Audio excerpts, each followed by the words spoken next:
बारामती नगर परिषदेच्या निवडणुकीचा निकाल लागला। नगराध्यक्षपदी प्रचंड मताधिक्यानं सचिन सातव यांची निवड झाली आणि त्यानंतर काल त्यांनी उपमुख्यमंत्री अजित पवार आणि खासदार सुनेत्रा पवार यांची भेट घेऊन आशीर्वाद घेतले। त्यानंतर आज शरद पवार हे गोविंद बागेत आलेले समजतात। ज्येष्ठ नेते शरद पवार यांचे आशीर्वाद घेण्यासाठी संपूर्ण सातव कुटुंब हे गोविंद बागेत दाखल झालं। त्यांनी शरद पवार यांची आशीर्वाद घेतले आणि त्याचबरोबर त्यांच्याकडून काही मार्गदर्शनही घेतलं। सातव कुटुंबाचं आणि पवार कुटुंबाचं गेल्या कैक वर्षांचं नातं आहे। कारभारी सातव यांच्यापासून ते सदाशिव सातव, जयश्री सातव आणि आता सचिन सातव या तिन्ही पिढ्यामध्ये पवार आणि सातव कुटुंबाचं एक वेगळं समाजकारणाचं राजकारणाचं नातं आहे आणि त्याच अनुषंगानं आज सचिन सातव यांनी त्यांची भेट घेत त्यांच्याकडून आशीर्वाद घेतले। सचिन सातव हे तब्बल 39,301 मताधिक्यानं विजयी झालेले आहेत आणि ते विक्रमी मताधिक्यानं विजयी झालेले आहेत। बारामतीकरांनी त्यांना प्रचंड मतांना निवडून दिलेलं आहे आणि त्यानंतर आज ते शरद पवार यांच्या निवासस्थानी दाखल झाले आणि संपूर्ण कुटुंबानं शरद पवार यांच्यासोबत चर्चा केली।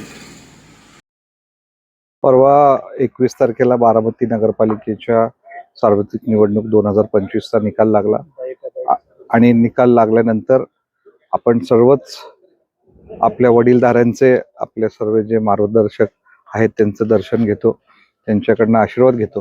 त्या अनुषंगाने काल आदरणीय राज्याचे उपमुख्यमंत्री आदरणीय अजितदादा पवार हे पुण्यामध्ये होते आणि मी तिथं जाऊन त्यांचेही दर्शन घेतलं, त्यांचं पुढील 5 वर्षासाठी मार्गदर्शन घेतलं। तसेच खासदार सुनेत्रा वहिनी पवार या सुद्धा पुण्यात होत्या, त्यांचेही त्या ठिकाणी भेट घेतली आणि मला कालच संध्याकाळी बातमी कळली की आदरणीय पवार साहेब बारामतीमध्ये येत आहेत। तर त्या अनुषंगाने आज सकाळी मी पवार साहेबांची सहकुटुंब भेट घेतली।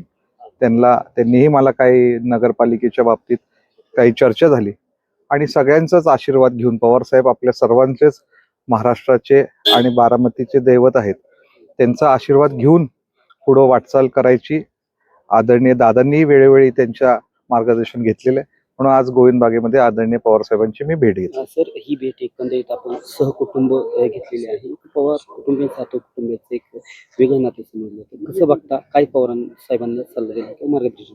नाही, गेले तुम्ही माहीत असेल की आदरणीय पवार साहेबांनी ज्यापासून त्यांची राजकीय कार्यकाळाची जो त्यांनी प्रवास सुरू केला त्यावेळेस पासून माझे आजोबा असतील कैलासवासी धोंडी बाबाजी सातव, त्यांनी त्यांची खंबीरपणे साथ दिली, त्यांना मार्गदर्शन केलं।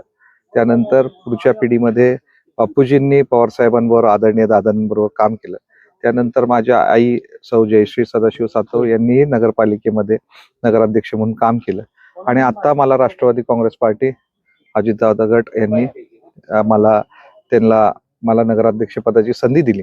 हे सगळं एक कुटुंब म्हणून आम्ही नेहमी पवार साहेबांकडे, आदरणीय दादांकडे बघतो आणि हे आम्ही कौटुंबिक संबंध गेल्या 3 पिढ्यांपासून जपलेले आहेत।